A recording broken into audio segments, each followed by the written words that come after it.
Eto ang game natin. Magkakabukingan naman tayo ngayon sa game na Sinetch Itech. Ituturo niyo lang kung sino po ang tinutukoy ko sa tanong. Okay, ready na ba? Ready na! Ready na, Bubay. Ito na ang ating unang Sinetch Itech. Sinetch, ang pinakamaganda ang boses. Ay, kay AJ. Bansag sa kanya, the diva with a million voices. Ito naman, Sinitch, ang palaging may love life sa inyo.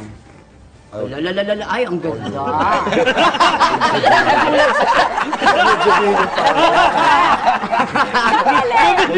Sandali. Ibig sabihin, nagtatago, ibig sabihin palaging hindi siya nababakante. Ever since the world began. Ever since. Sino may pinakagwapong boyfriend?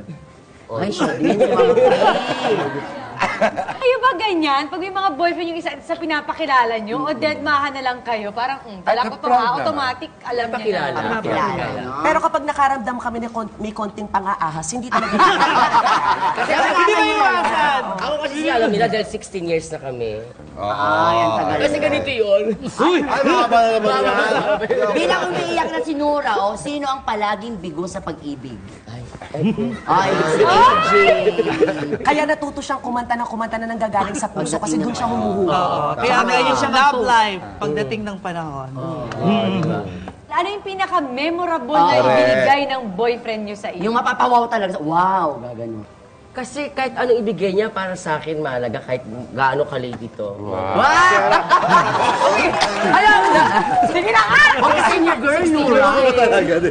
Ako naman itong sing-sing, yung engagement ring namin. Wow! Kasi in 3 years time, magpapakasal na kami ng jowa ko. Tapos ito talaga yung pinakamahalaga kasi yung pinambili nito galing din sa pitaka ko.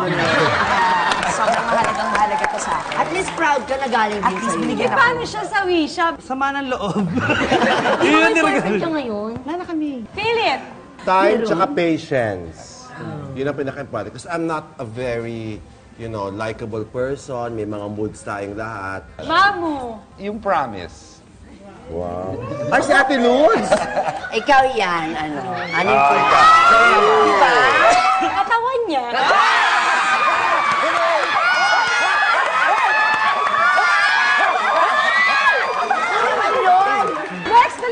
Katawan niya kasi pagpagod ako sa trabaho, tapos nag-aalaga ako, nandyan siya para gano'n. Kaya kailangan yung katawan niya. Tsaka pagbibigyan niya sa akin ng anak kay Zia. Yun naman. Ngayon naman,